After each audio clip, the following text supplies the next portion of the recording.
Subscribe कीजिए defence squad channel को और बेल आइकन को दबाइए लेटेस्ट डिफेंस वीडियोस सबसे पहले देखने के लिए। जय हिंद डिफेंस लवर्स, स्वागत है आप सभी का डिफेंस ज्ञान सीरीज के एक बेहद ही फ्रेश एपिसोड में। आज का जो एपिसोड है ये काफी ज्यादा इंटरेस्टिंग होने वाला है क्योंकि आज का टॉपिक ही काफी इंटरेस्टिंग है और वो टॉपिक है एयर डिफेंस सिस्टम को लेकर। जैसे कि ये बात तो आप सभी जानते ही होंगे कि जो एक एयर डिफेंस सिस्टम होता है वो किसी भी देश की सिक्योरिटी डॉक्ट्रिन का एक अभिन्न हिस्सा माना जाता है, क्योंकि कोई भी देश नहीं चाहेगा कि उसके हवाई क्षेत्र में दुश्मन प्रवेश कर जाए। और इसी वजह से एयर डिफेंस सिस्टम किसी भी देश की राष्ट्रीय सुरक्षा में एक बहुत महत्वपूर्ण भूमिका निभाते हैं। अब अगर बात करें हमारे देश भारत की, तो भारत में कई अलग अलग तरह के एयर डिफेंस सिस्टम्स को ऑपरेट किया जाता है और जबकि अभी कई सारे एडवांस सिस्टम्स और विकसित भी किए जा रहे हैं। लेकिन आप में से ऐसे कितने हैं जिनके खुराफाती दिमाग में कभी एक ख्याल आया हो कि भारत को इतने अलग अलग तरह के एयर डिफेंस सिस्टम्स इस्तेमाल करने की जरूरत है क्यों? और चलिए, अगर ये सवाल आया और उसका जवाब आपको मिल भी गया, लेकिन क्या आपको पता है कि ये सारे अलग अलग तरह के एयर डिफेंस सिस्टम एक साथ काम कैसे करते हैं? तो अगर आप भी इस तरह के अजीबोगरीब सवाल सोचते रहते हैं तो आज की ये वीडियो आपको काफी ज्यादा पसंद आने वाली है, क्योंकि आज हम आपको इन सवालों के जवाब देंगे। और इसलिए वीडियो को एंड तक देखना और स्किप मत करना। So without wasting any time, let's begin.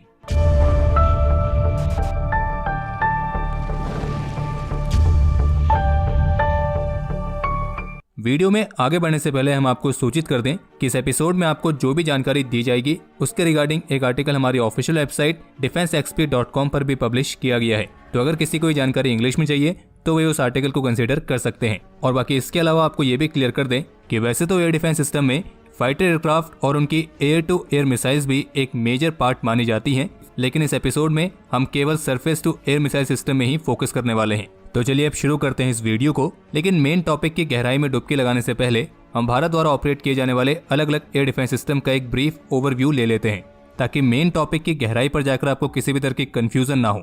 तो देखिए, भारत में कई अलग अलग तरह के एयर डिफेंस सिस्टम्स ऑपरेट होते हैं, तो इसीलिए हमने इनको 3 मेन कैटेगरीज में डिवाइड किया है। पहली कैटेगरी है एंटी बैलिस्टिक और वेरी लॉन्ग रेंज के एयर डिफेंस सिस्टम की, दूसरी कैटेगरी है लॉन्ग, मीडियम और शॉर्ट रेंज के एयर डिफेंस सिस्टम की, और तीसरी कैटेगरी है टैक्टिकल एयर डिफेंस सिस्टम और क्लोज इन वेपन सिस्टम की। तो जो हमारी सबसे पहली कैटेगरी है एंटी बैलिस्टिक और very long range air defence system की, तो इसके अंदर जो एयर डिफेंस सिस्टम आते हैं तो उनमें शामिल है पृथ्वी एयर डिफेंस, इसे शॉर्ट फॉर्म में पीएडी कहते हैं, और ये एक exo atmospheric anti ballistic missile है, यानी कि पृथ्वी के एटमॉस्फेयर से बाहर जाकर भी टारगेट को डिस्ट्रॉय करने में सक्षम है। अगर आप इसे हॉरिजॉन्टली फायर करते हैं तो इसकी रेंज है करीब 3000 किलोमीटर और इसका मैक्सिमम फ्लाइट ऑल्टीट्यूड है 80 किलोमीटर और कंट्री ऑफ ओरिजिन है इंडिया, यानी कि इसे भारत में ही बनाया गया है।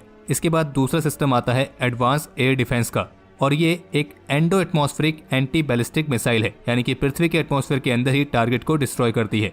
इसकी हॉरिजॉन्टल रेंज है 200 किलोमीटर, इसका मैक्सिमम फ्लाइट ऑल्टीट्यूड है 30 से 40 किलोमीटर और इसका भी कंट्री ऑफ ओरिजिन है इंडिया।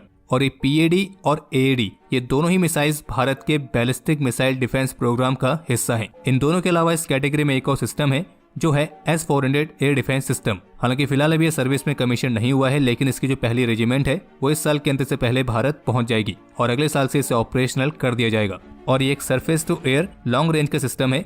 इसकी हॉरिजॉन्टल रेंज है 400 किलोमीटर, मैक्सिमम फ्लाइट ऑल्टीट्यूड है 30 किलोमीटर और कंट्री ऑफ ओरिजिन है रशिया। अब इस कैटेगरी में हमने आपको जो पीएडी और एएडी मिसाइल के बारे में बताया, जो कि भारत के स्वदेशी बैलिस्टिक मिसाइल डिफेंस प्रोग्राम का एक हिस्सा है। और अगर आपको ध्यान होगा तो मिशन शक्ति के तहत भारत ने जो अपनी एंटी सैटेलाइट मिसाइल का सफलतापूर्वक परीक्षण किया था, तो उस परीक्षण में जो बैलिस्टिक मिसाइल डिफेंस इंटरसेप्टर इस्तेमाल हुई थी वो भारत के इसी स्वदेशी बैलिस्टिक मिसाइल डिफेंस प्रोग्राम का ही हिस्सा थी और उस इंटरसेप्टर को पृथ्वी डिफेंस मिसाइल मार्क 2 का नाम दिया गया था। और इसी वजह से भारत के स्वदेशी बैलिस्टिक मिसाइल डिफेंस प्रोग्राम के तहत अब एक ऐसी कैपेबिलिटी भी है जिसके चलते हम स्पेस पे मौजूद टारगेट को भी इंटरसेप्ट कर सकते हैं। तो इसी वजह से अब इस एयर डिफेंस सिस्टम को एरोस्पेस डिफेंस सिस्टम के नाम से भी जाना जाता है। तो ये होगी हमारे एयर डिफेंस सिस्टम की पहली कैटेगरी।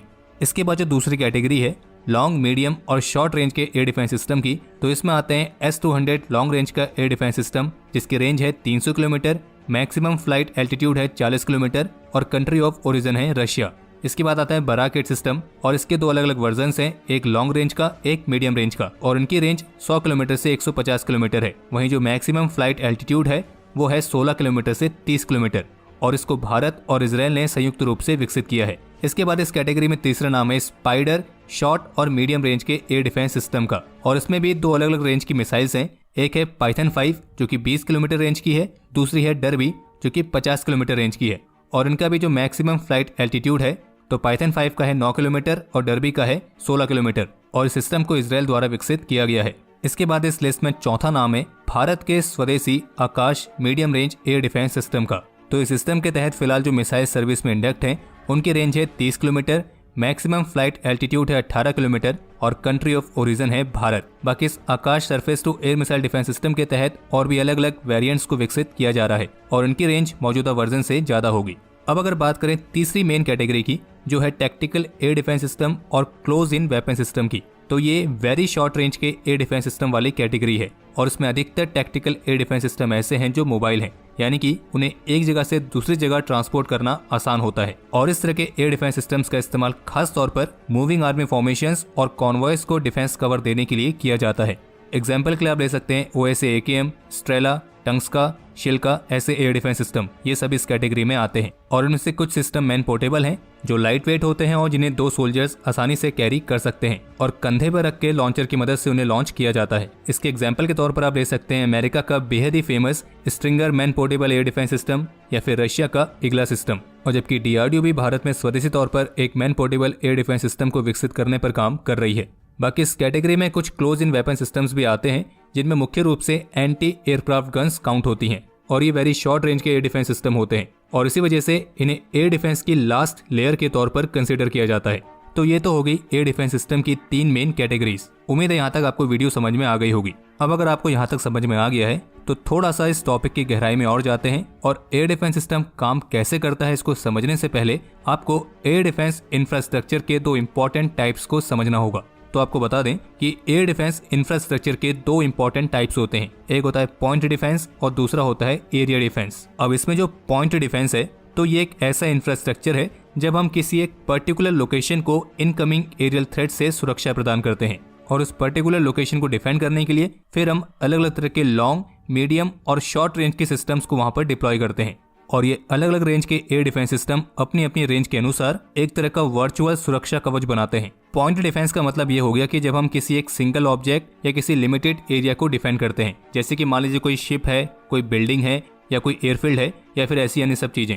अब अगर बात करें दूसरे इंफ्रास्ट्रक्चर की तो वो होता है एरिया डिफेंस और इसका मतलब होता है जब हम इनकमिंग एरियल थ्रेट से किसी एक बहुत बड़े एरिया को डिफेंड करते हैं और एरिया जितना ज्यादा बड़ा होगा उस पर खतरा उतना ही ज्यादा होगा और इसलिए उसको डिफेंड करने की तैयारी भी उसी हिसाब से करनी पड़ेगी। और एरिया डिफेंस वाले इंफ्रास्ट्रक्चर में उस एरिया के ऊपर वाले एयर स्पेस में दुश्मन के किसी भी एयरबोर्न ऑब्जेक्ट को अंदर आने की अनुमति नहीं होती है और दुश्मन को एयर स्पेस में घुसने से रोका जाए तो उसके लिए फिर उस एरिया पर एयर डिफेंस सिस्टम की बैटरीज को डिप्लॉय किया जाता है। और अगर आप ऑर्गेनाइजेशन लेवल पर कंपेयर करते हैं तो एयर डिफेंस सिस्टम की एक बैटरी के अंदर एक कंपनी जितनी चीजें होती हैं, यानी कि उसकी अपनी खुद की मिसाइल्स होंगी, अपना खुद का कमांड एंड कंट्रोल सिस्टम होगा और उसको ऑपरेट करने वाले उसके अपने ट्रूप्स होंगे। और एरिया डिफेंस के लिए लॉन्ग रेंज और वेरी लॉन्ग रेंज के एयर डिफेंस सिस्टम खास तौर पर इस्तेमाल होते हैं। तो ये तो हो गई बात एयर डिफेंस इंफ्रास्ट्रक्चर की। अब इस टॉपिक में थोड़ा और आगे बढ़ते हैं और आपको ये बताते हैं कि इतने सारे अलग अलग तरह के सिस्टम्स इस्तेमाल क्यों किए जाते हैं। तो देखिए, जो एयर डिफेंस सिस्टम होते हैं वो आमतौर पर लेयर्स में काम करते हैं और अगर किसी सर्टेन लोकेशन या एरिया को डिफेंड करना है तो फिर वहां पर एयर डिफेंस सिस्टम की अलग अलग लेयर्स प्लेस की जाती हैं और ये सब पॉसिबल हो पाता है अलग अलग सिस्टम्स की अलग अलग रेंज और अलग अलग कैपेबिलिटीज के आधार पर। और ऐसा करना जरूरी इसलिए होता है ताकि टारगेट को इंटरसेप्ट करने के चांसेस और भी बढ़ जाएं। अगर आप में से किसी की ये बात समझ में नहीं आई है तो वो इस बात को ऐसे समझ लीजिए कि जब कड़ाके की सर्दी पड़ती है तो जिस तरीके से सर्दी से बचने के लिए हम कपड़ों के अलग अलग लेयर पहनते हैं, यानी कि पहले शर्ट पहनेंगे फिर स्वेटर फिर जैकेट, इस तरीके से ताकि हमें सर्दी लगने के चांसेस कम से कम रहें। तो ये एयर डिफेंस सिस्टम की लेयरिंग भी कुछ इसी तरीके से है। बाकी इतने सारे अलग अलग सिस्टम्स को इस्तेमाल करने का दूसरा कारण ये भी होता है कि आपका टारगेट किस तरीके का है, क्योंकि कुछ ऐसे सिस्टम्स होते हैं जो किसी पर्टिकुलर टाइप के थ्रेट के खिलाफ ही ज्यादा अच्छा काम करते हैं। एग्जाम्पल के लिए आप इसे ऐसे ले लीजिए कि भारत का जो बैलिस्टिक मिसाइल डिफेंस प्रोग्राम है उसे खास तौर पर विकसित किया गया है दुश्मन की तरफ से आती हुई इंटरकॉन्टिनेंटल रेंज वाली बैलिस्टिक मिसाइल्स को इंटरसेप्ट करने के लिए, ताकि वो उसे हाई एल्टीट्यूड पर ही खत्म कर दे। वहीं जो S-400 एयर डिफेंस सिस्टम है वो दुश्मन की क्रूज मिसाइल्स या उसके एयरक्राफ्ट के खिलाफ ज्यादा इफेक्टिव साबित होता है। वहीं अगर एग्जांपल ले लें शिल्का जैसे वेरी शॉर्ट रेंज के एयर डिफेंस सिस्टम का, तो वो लो फ्लाइंग टारगेट जैसे कि हेलीकॉप्टर्स, ड्रोन्स, इन सब के खिलाफ काफी ज्यादा प्रभावी है। अब ऐसा थोड़ा ना हो सकता है कि दुश्मन के ड्रोन को डिस्ट्रॉय करने के लिए हम S-400 एयर डिफेंस सिस्टम की मिसाइल या फिर अपने बैलिस्टिक मिसाइल डिफेंस प्रोग्राम की कोई मिसाइल को लॉन्च करें। तो उम्मीद है आपको ये बात समझ में आ गई होगी कि हम अलग अलग तरह के एयर डिफेंस सिस्टम्स का इस्तेमाल क्यों करते हैं। और अगर आपको यहाँ तक बात समझ में आ गई है तो उसके लिए आपको बहुत बहुत बधाई, क्योंकि आज के इस टॉपिक को आप आधा तो समझ चुके हैं और अब हम थोड़ा सा और गहराई की तरफ बढ़ रहे हैं। और इसलिए बात को और भी सतर्क होकर सुनना, क्योंकि अब हम आपको बताने जा रहे हैं कि जो ये एयर डिफेंस सिस्टम है इनके काम करने का तरीका किस तरीके से होता है। तो देखिए, जो टिपिकल एयर डिफेंस का तरीका होता है उसमें मुख्य रूप से 4 स्टेज होती हैं। पहली होती है डिटेक्शन, दूसरी होती है आइडेंटिफिकेशन, तीसरी होती है इंटरसेप्शन और चौथी होती है डिस्ट्रक्शन। अब जो पहली स्टेज है उसमें रडार्स और सेंसर्स की मदद से पहले थ्रेट को डिटेक्ट किया जाता है कि आखिर खतरा है कहां पर, और फिर उसको डिटेक्ट करने के बाद जो दूसरी स्टेज है आइडेंटिफिकेशन की, तो उसमें यह कंफर्म किया जाता है कि जो खतरा हमने डिटेक्ट किया है क्या वो वाकई में खतरा है भी या नहीं, यानी कि वो दोस्त है या दुश्मन। और अगर ये कंफर्म हो जाए कि वो दुश्मन ही है तो फिर उसके बाद स्टार्ट होती है तीसरी स्टेज जो कि है इंटरसेप्शन की। और इस स्टेज में हम तैयारी करते हैं उस खतरे को हमेशा के लिए खत्म कर देने की, और फिर इसी स्टेज में उस खतरे के अनुसार ही सबसे बेस्ट सुटेबल सिस्टम को लाया जाता है जो कि उस एरिया पर उस समय उपलब्ध होता है। और टारगेट लॉक होते ही मिसाइल फायर कर दी जाती है। और जो चौथी स्टेज है तो फिर उसमें खतरे को हमेशा के लिए निपटा दिया जाता है, यानी कि उसे डिस्ट्रॉय कर दिया जाता है। और इसमें जो पहली 2 स्टेज है डिटेक्शन और आइडेंटिफिकेशन वाली, तो इसके लिए हर एक एयर डिफेंस यूनिट के पास अपना खुद का रडार और कमांड कंट्रोल यूनिट होता है। जैसे कि जो हमारा S-400 एयर डिफेंस सिस्टम आने वाला है वो इस्तेमाल करता है 91N6E पैनोरामिक रडार। जो हमारा खुद का स्वदेशी आकाश सिस्टम है वो इस्तेमाल करता है भारत का स्वदेशी राजेंद्र रडार। और इसी तरीके से बाकी के एयर डिफेंस सिस्टम के पास भी अपना खुद का रडार और कमांड कंट्रोल सिस्टम होता है। और बाकी आमतौर पर रडार्स की जो रेंज होती है वो मिसाइल से ज्यादा होती है, ताकि जो खतरा है उसे हम समय पर डिटेक्ट कर पाएं और उसको डिस्ट्रॉय करने के लिए हमको पर्याप्त समय मिल जाए। यानी कि कहने का मतलब यह है कि अगर आपकी मिसाइल की रेंज है 100 किलोमीटर और आपकी रडार की रेंज है 200 किलोमीटर, तो आपको 100 किलोमीटर पहले ही मालूम पड़ जाएगा कि खतरा आपकी तरफ आने वाला है, ताकि जब तक कि वो खतरा आपकी मिसाइल की रेंज तक पहुंचे तब तक आप बिल्कुल तैयार रहें उस मिसाइल को उस पर लॉन्च करने के लिए। तो ये तो आपको मालूम पड़ गया होगा कि एयर डिफेंस सिस्टम आखिर काम करते कैसे। अब इसी में एक सवाल ये भी आता है कि भारत के पास तो इतने सारे एयर डिफेंस सिस्टम है, कोई लॉन्ग रेंज का है, कोई मीडियम रेंज का है, कोई शॉर्ट रेंज का है, कोई वेरी लॉन्ग रेंज का है, तो ये इंटीग्रेटेड मैनर में कैसे काम करते हैं, यानी कि इनका आपस में तालमेल कैसे बैठता है। और जब सिस्टम के रडार्स भी अलग अलग होते हैं, उनके कम्युनिकेशन प्रोटोकॉल्स भी अलग अलग होते हैं, तो फिर इन अलग अलग सिस्टम्स की इंटरऑपरेबिलिटी में प्रॉब्लम्स भी आती ही होंगी। तो हम आपको बताना चाहेंगे कि जब से इंटीग्रेटेड कम्युनिकेशन सिस्टम को बनाया गया है तब से इस वाली प्रॉब्लम को काफी हद तक सॉल्व कर लिया गया है। देखिए, इंडियन एयरफोर्स की तरफ से एक integrated air command and control system create किया गया, और इसकी खास बात यह है कि ये इंडियन आर्मी और इंडियन नेवी के सिमिलर सिस्टम के कॉपरेशन के साथ काम करता है। आर्मी के सिस्टम का नाम है आकाश तीर और नेवी के सिस्टम का नाम है त्रिगुण नेवल सिस्टम। अब अगर आपको integrated air command and control system के बारे में डिटेल में जानना है तो वो एक अलग टॉपिक बन सकता है, क्योंकि इस पर हम उसको कवर करने लगेंगे तो वीडियो ऑलरेडी काफी लंबी हो जाएगी। बाकी हम आपको ये बता दे रहे हैं कि 2018 में इस integrated air command and control system को बनाने के लिए भारत सरकार ने करीब 8,000 करोड़ रुपए का बजट पास किया था। और इस सिस्टम को खास तौर पर इस तरीके से बनाया जा रहा है कि पूरे देश भर में मौजूद इंडियन आर्म फोर्सेस की तीनों सर्विसेज के अलग अलग रेडार्स और सेंसर्स के इनपुट्स ये हासिल कर सके। और इस सिस्टम में अवॉक्स जैसे एयरबॉर्न एलिमेंट्स के इनपुट्स भी इंक्लूड हैं, और केवल मिलिट्री नहीं बल्कि सिविल रडार्स के इनपुट्स भी ये रिसीव करेगा। और इस तरीके से जो ये integrated air command and control system है ये एक composite air situation picture provide करता है। और इस तरह के सिस्टम से इंडियन एयरफोर्स के सारे एसेट्स एक दूसरे के साथ कम्युनिकेट कर सकते हैं, ताकि जो एयर डिफेंस सिस्टम है वो भी इंटीग्रेटेड मैनर में काम कर सके। यानी कि कहने का मतलब यह है कि ये एक ऐसा सिस्टम बनाया जा रहा है जो कि रियल टाइम बेसिस पर भारत के सभी एयर डिफेंस सिस्टम को एक कॉमन नेटवर्क में कनेक्ट करके रखेगा। और फिर जिस तरीके का खतरा होगा तो उसके आधार पर ये कमांड एंड कंट्रोल सिस्टम इस बात को डिसाइड करेगा कि उसके नेटवर्क में कनेक्टेड सभी एयर डिफेंस सिस्टम से कौन से सिस्टम का इस्तेमाल करे उस खतरे को न्यूट्रलाइज करने के लिए। और अगर आपको इस integrated air command and control system के बारे में डिटेल में जानना है तो इसके लिए हमने अपनी ऑफिशियल वेबसाइट पर इस एयर डिफेंस वाले आर्टिकल के अंदर एक वेबसाइट का लिंक दिया है। उस वेबसाइट पर इस सिस्टम के बारे में अच्छी तरीके से एनालिसिस किया गया है, आप उस वेबसाइट को कंसिडर कर सकते हैं। बाकी इस सिस्टम को मैं आपको एक और देसी एग्जाम्पल से समझाने की कोशिश करता हूँ। मान लीजिए आपके पास एक स्मार्ट वॉच है जिसमें आप कॉल्स भी रिसीव कर सकते हैं, और आपके पास एक स्मार्टफोन भी है और एक लैपटॉप भी है।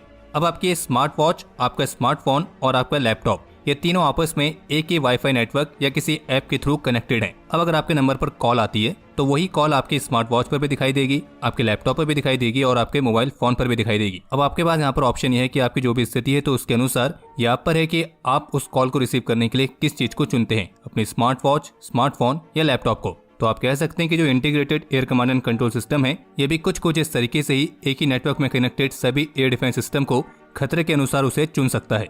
उम्मीद है आपको यहाँ तक समझ में आ गया होगा कि इतने सारे अलग अलग एयर डिफेंस सिस्टम इस्तेमाल क्यों होते हैं, वो इस्तेमाल कैसे होते हैं और वे सभी एक इंटीग्रेटेड मैनर में काम कैसे करते हैं। और अगर इतना कुछ आपको समझ में आ ही गया है तो इस वीडियो को भी आप लाइक कर ही दीजिए, क्योंकि इस तरह के वीडियो को बनाने में मेहनत भी बहुत लगती है और हमारे ऑथर ने जो इस टॉपिक पर इतनी कमाल की रिसर्च करी है तो उसके लिए भी इस वीडियो को लाइक तो बनता ही है।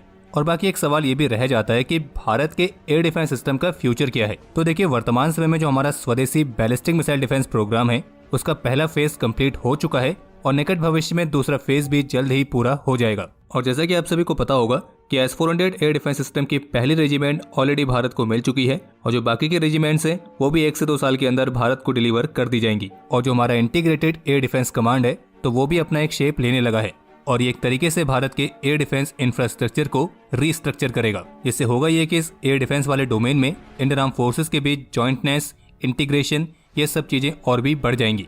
और जिस तरीके से ड्रोन्स का खतरा बढ़ रहा है तो ऐसे में आगे चलकर भारत की जो ये एयर डिफेंस वाली स्ट्रेटजी है इसमें एंटी ड्रोन सिस्टम भी एक महत्वपूर्ण हिस्सा बने रहेंगे। और बाकी आप इस बात को लेकर पूरी तरीके से निश्चिंत हो सकते हैं कि भारत ने एक बेहद ही मजबूत एयर डिफेंस इंफ्रास्ट्रक्चर डेवलप किया है और अब नए इंडक्शंस और एडवांस नेटवर्क्स के साथ ये और भी दिन प्रतिदिन मजबूत होता जा रहा है। लेकिन इसके साथ हम ये भी कहना चाहेंगे कि अभी भी भारत को ड्रोन्स जैसे उभरते हुए खतरों का सामना करने के लिए और भी प्रभावी सिस्टम्स की जरूरत है। और इसके साथ साथ जो हमारे सारे एसेट्स हैं उनका हम और भी ऑप्टिमम तरीके से यूटिलाइजेशन कर सकें, तो उस चीज को हासिल करने के लिए इंटीग्रेशन की ऑनगोइंग प्रोसेस को भी काफी ध्यानपूर्वक पूरा करने की आवश्यकता है। और बाकी हमें इस बात पर ना तो कभी डाउट था और ना ही कभी डाउट होगा कि हमारी ग्रेट इंडियन आर्म फोर्सेस और हमारे भारत के अन्य सभी फोर्सेस इस देश को सुरक्षित रखने के लिए पूरी तरीके से सक्षम है। और इसी नोट के साथ हम इस वीडियो को एंड करना चाहेंगे। और अगर आपको वीडियो पसंद आई हो तो वीडियो को लाइक करे बिना तो मत जाना, बाकी साथ ही साथ इसे अधिक से अधिक शेयर भी करें। और इस वीडियो को लेकर कोई भी सुझाव हो, सवाल हो, उसके लिए कमेंट सेक्शन ओपन है। और अगर आपने अभी तक चैनल को सब्सक्राइब नहीं किया है तो सब्सक्राइब करना ना भूलें।